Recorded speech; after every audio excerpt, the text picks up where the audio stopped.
This is part 2 of the book 6 Ways to Make People Like You. Chapter 1. Do this and you will be welcome anywhere. Why read this book to find out how to win friends? Why not study the technique of the greatest winner of friends the world has ever known? Who is he? You may meet him tomorrow coming down the street. When you get within 10 feet of him, he will begin to wag his tail. If you stop and pet him, he will almost jump out of his skin to show you how much he likes you. And you know that behind this show of affection on his part, there are no ulterior motives. He doesn't want to sell you any real estate and he doesn't want to marry you. Did you ever stop to think that a dog is the only animal that doesn't have to work for a living? A hen lay A hen has to lay eggs, a cow has to give milk, and a canary has to sing. But a dog makes his living by giving you nothing but love. When I was 5 years old, my father bought a little yellow haired pup for 50 cents. He was the light and joy of my childhood. Every afternoon about 4:30, he would sit in the front yard with his beautiful eyes staring steadfastly at the path. And as soon as he heard my voice or saw me swinging my dinner pail through the buckbrush, he was off like a shot, racing breathlessly up the hill to greet me with leaps of joy and barks of sheer ecstasy. Tippy was my constant companion for 5 years. Then one tragic night, I shall never forget it, he was killed within 10 feet of my head, killed by lightning. Tippy's death was the tragedy of my boyhood. You never read a book on psychology, Tippy. You didn't need to. You knew by some divine instinct that you can make more friends in 2 months by becoming genuinely interested in other people than you can in 2 years by trying to get other people interested in you. Let me repeat that. You can make more friends in 2 months by becoming interested in other people than you can in 2 years by trying to get other people interested in you. Yet I know, and you know, people who blunder through life trying to wig-bag other people into becoming interested in them. Of course, it doesn't work. People are not interested in you. They are not interested in me. They are interested in themselves morning, noon, and after dinner. The New York Telephone Company made a detailed study of the telephone conversations to find out which word is the most frequently used. You have guessed it. It is the personal pronoun I. I. It was used 3,900 times in 500 telephone conversations. I. When you see a group photograph that you are in, whose picture do you look for first? If we merely try to impress people and get people interested in us, we will never have many true, sincere friends. Friends, real friends, are not made that way. Napoleon tried it, and in his last meeting with Josephine, he said, Josephine, I have been as fortunate as any man ever was on this earth, and yet, at this hour, you are the only person in the world on whom I can rely. And historians doubt whether he could rely even on her. Alfred Adler, the famous Viennese psychologist, wrote a book entitled What Life Should Mean to You. In that book, he says, it is the individual who is not interested in his fellow man who has the greatest difficulties in life and provides the greatest injury to others. It is from among such individuals that all human failures spring. You may read scores of erudite tomes on psychology without coming across a statement more significant for you and for me. Adler's statement is so rich with meaning that I am going to repeat it in italics.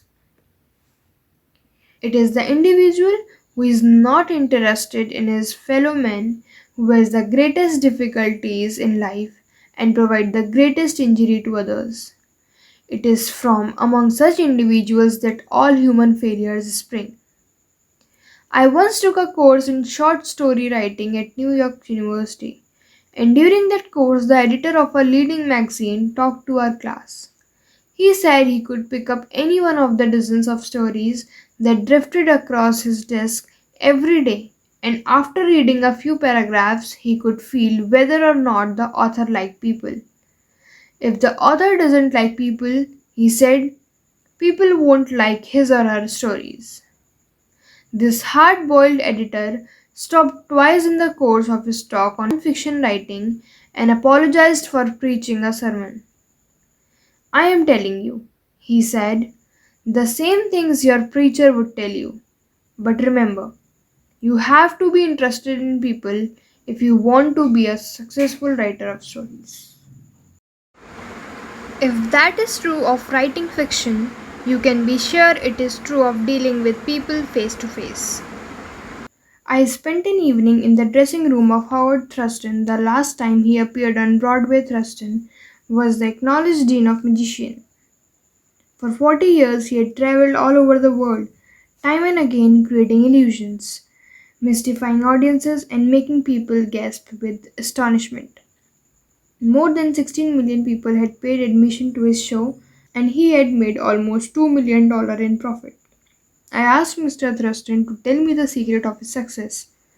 His schooling certainly had nothing to do with it, for he ran away from home as a small boy, became a hobo, rode in boxers, slept in haystacks, begged his food from door to door, and learned to read by looking out of boxers at signs along the railway.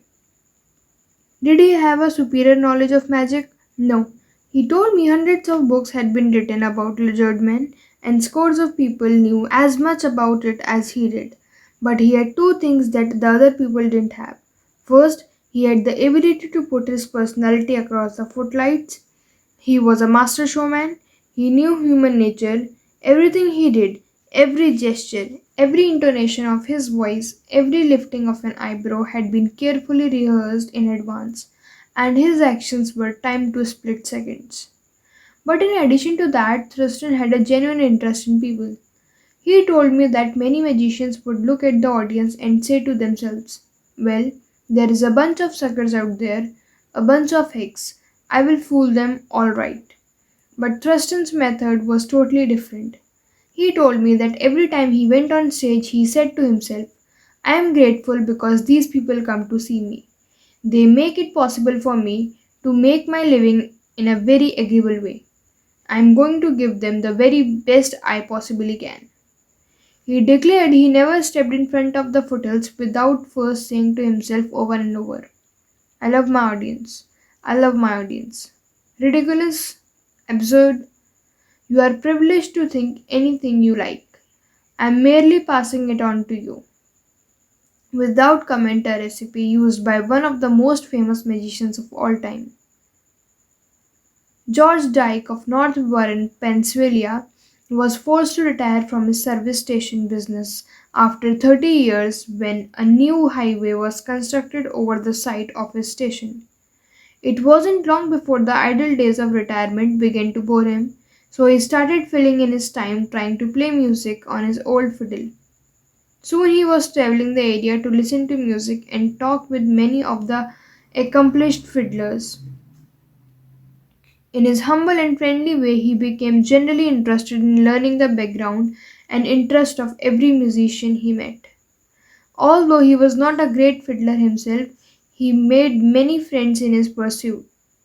He attended competitions and soon became known to the country music fans in the eastern part of the United States as Uncle George, the fiddle scraper from Kinzua country.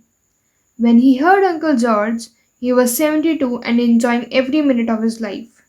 By having a sustained interest in other people, he created a new life for himself at a time when most people considered their productive years over. That, too, was one of the secrets of Theodore Roosevelt's astonishing popularity. Even his servants loved him. His valet, James E. Amos, wrote a book about him entitled Theodore Roosevelt, Hero to His Valet. In that book, Amos relates this illuminating incident. My wife one time asked the president about a bob white. She had never seen one and he described it to her fully. Sometime later, the telephone at her cottage rang. In brackets, Amos and his wife lived in a little cottage on the Roosevelt estate at Oyster Bay. Brackets close. My wife answered it and it was Mr. Roosevelt himself. He had called her, he said, to tell her that there was a bob white outside her window and that if she would look outside she might see it. Little things like that were so characteristic of him. Whenever he went by our cottage, even though we were out of sight, he would we would hear him call out, "Oh, oh, oh, N.A., oh, oh, oh, James." It was just a friendly greeting as he went by.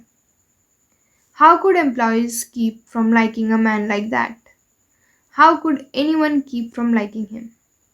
Roosevelt called at the White House one day when the President and Mrs. Taft were away. His honest liking for humble people was shown by the fact that he greeted all the old White House servants by name, even the scullery maids. When he saw Alice, the kitchen maid, its archibald, he asked her if she still made cornbread. Alice told him that sometimes made it for the servants, but no one ate it.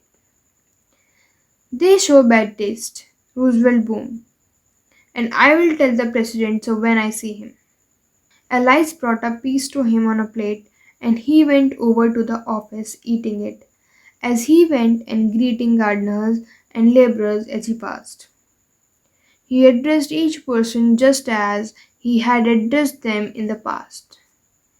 Eki Hoover, who had her share at the White House for 40 years, said with tears in his eyes, "It is the only happy day we had in nearly 2 years, and not one of us would exchange it for $100 bill." The same concern for the seemingly unimportant people helped sales representative Edward M. Skies, Jr. of Chatham, New Jersey, retain an account. Many years ago, he reported, I called on customers for Johnson and Johnson in the Manchester area. One account was a drug store in Hingham. Whenever I went into this store, I would always talk to the soda clerk and sales clerk for a few minutes before talking to the owner to obtain his order.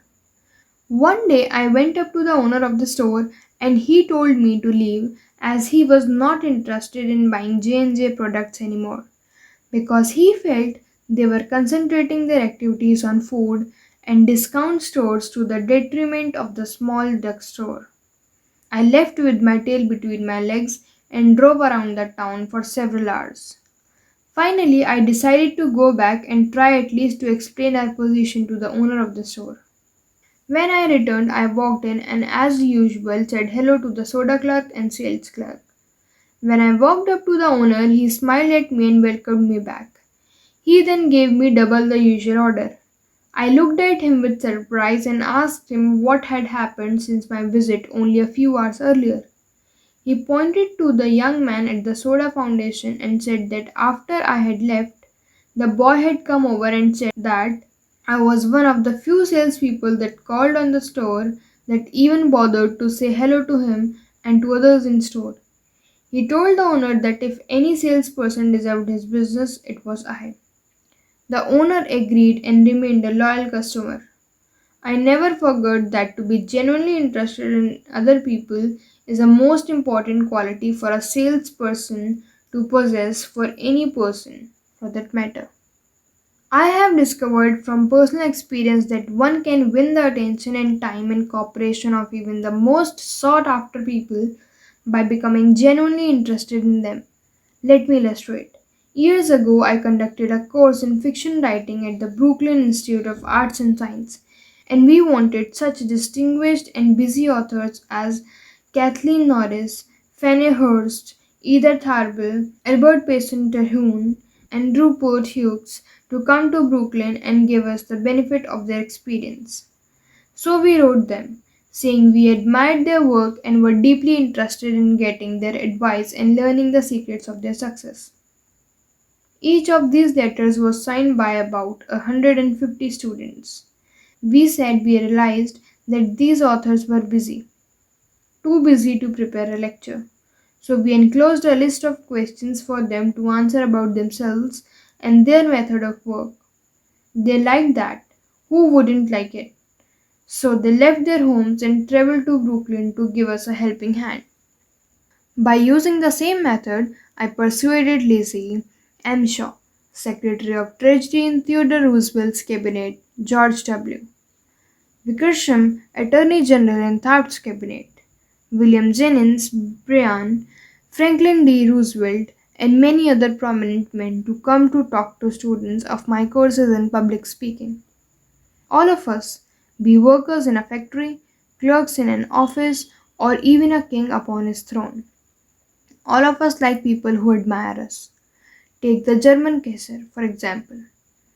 At the close of the World War I, he was probably the most savagely and universally despised man on this earth. Even his own nation turned against him when he fled over into Holland to save his neck.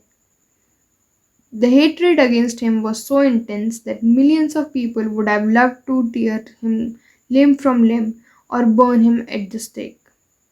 In the midst of all this forest fire of fury, one little boy wrote the Kaiser a simple, sincere letter glowing with kindliness and admiration. This little boy said that no matter what the others thought, he would always love Wilhelm as his emperor. The Kaiser was deeply touched by his letter and invited the little boy to come to see him. The boy came, so did his mother, and the Kaiser married her. That little boy didn't need to read a book on how to win friends and influence people. He knew how instinctively. If we want to make friends, let's put ourselves out to do things for other people. Things that require time, energy, unselfishness, and thoughtfulness. When the Duke of Windsor was Prince of Wales, he was scheduled to tour South Africa. And before he started out on the tour, he spent months studying Spanish so that he could make public talks in the language of the country. And the South Americans loved him for it. For years, I made it a point to find out the birthdays of my friends. How? Although I haven't the foggiest bit of faith in astrology, I begin by asking the other party whether he believed the date of one's birth has anything to do with character and disposition. I then asked him or her to tell me the month and day of the birth. If he or she said November 24, for example, I kept repeating to myself November 24, November 24. The minute my friend's back was turned, I wrote down the name and birthday and later would transfer it to a birthday book. At the beginning of each year, I had these birthday dates scheduled in my calendar pad so that they came to my attention automatically. When the natal day arrived, there was my letter on Telegram. What a hit it made! I was frequently the only person on earth who remembered. If we want to make friends, let's greet people with animation and enthusiasm. When somebody calls you on the telephone, use the same psychology. Say hello in tones that bespeak how pleased you are to have the person call. Many companies train their telephone operators to greet all the callers in a tone of voice that radiate interest and enthusiasm. The caller feels the company is concerned about them. Let's remember that when we answer the telephone tomorrow. Showing a genuine interest in others not only win friends for you but may develop in its customer a loyalty to your company. In an issue of the publication of the National Bank of North America of New York, the following letter from the Madeline Rosedale, a depositor, was published. I would like you to know how much I appreciate your staff. Everyone is so courteous, polite, and helpful. What a pleasure it is, after waiting on a long line, to have the teller greet you presently. Last year, my mother was hospitalized for 5 months. Frequently, I went to Mary Petrosello, a teller. She was concerned about my mother and inquired about her progress. Is there any doubt that Mrs. Rosedale will continue to use this bank? Charles R. Walters of one of the large banks in New York City was assigned to prepare a confidential report on a certain corporation. He knew of only one person who possessed the facts he needed so urgently. As Mr. Walters was urged into the president's office, a young woman stuck her head through a door and told the president that she didn't have any stamps for him that day. In Collins, I am collecting stamps for my 12-year-old son, the president exclaimed to Mr. Walters. Mr. Walters stated his mission and began asking questions. The president was vague, general, nebulous. He didn't want to talk, and apparently nothing could persuade him to talk. The interview was brief and barren. In Collins, frankly, I didn't know what to do, Mr. Walters said as he related the story to class. Then I remembered what his secretary had said to him, Stamps, 12-year-old son. And I also recalled that the foreign department of our bank collected stamps. Stamps taken from letter pouring in from every continent washed by the seven seas. The next afternoon, I called on this man and sent in word that I had some stamps for his boy. Was I urged in with enthusiasm? Yes, sir. He couldn't have shaken my hand with more enthusiasm if he had been running for Congress. He radiated smiles and goodwill. My George will love this one. He kept saying as he fondled the stems. And look at this. This is a treasure. We spent half an hour talking stems and looking at a picture of his ball. And he then devoted more than an hour of his time to giving me every bit of information I wanted, without my even suggesting that he do it. He told me all he knew, and then called in his subordinates and questioned them. He telephoned some of his associates. He loaded me down with facts, figures, reports, and correspondence. In the parlance of newspaper reports, I had a scoop. Here is another illustration. C.M. Cafill, Jr. of Philadelphia, had tried for years to sell fuel to a large chain store organization, but the chain store company continued to purchase its fuel from an out-of-town dealer and haul it right past the door of Cafill's office. Mr. Cafills made a speech one night before one of my classes, pouring out his hot warmth upon chair stores, branding them as a curse to the nation, and still he wondered why he couldn't sell them. I suggested that he try different tactics. To put it briefly, this is what happened. We staged a debate between members of the course on whether the spread of the chain store is doing the country more harm than good. Cafill, at my suggestion, took the negative side. He agreed to defend the chain stores and then went straight to an executive of the chain store organization that he despised and said, I am not here to try to sell fuel.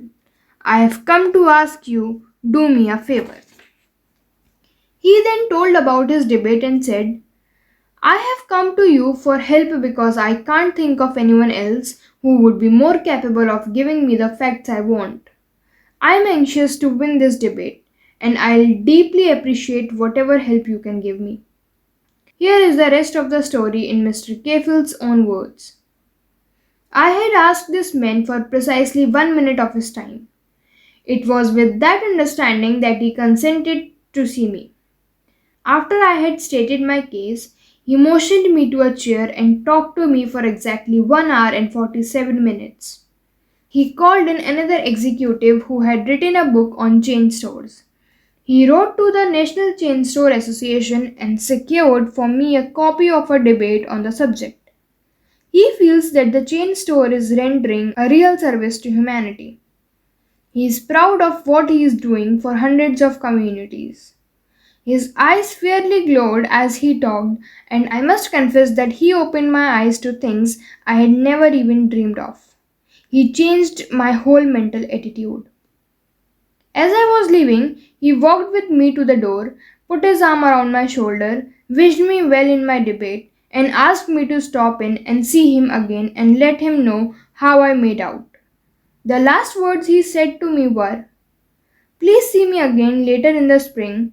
I should like to place an order with you for fuel. To me, that was almost a miracle. Here he was offering to buy fuel without my even suggesting it.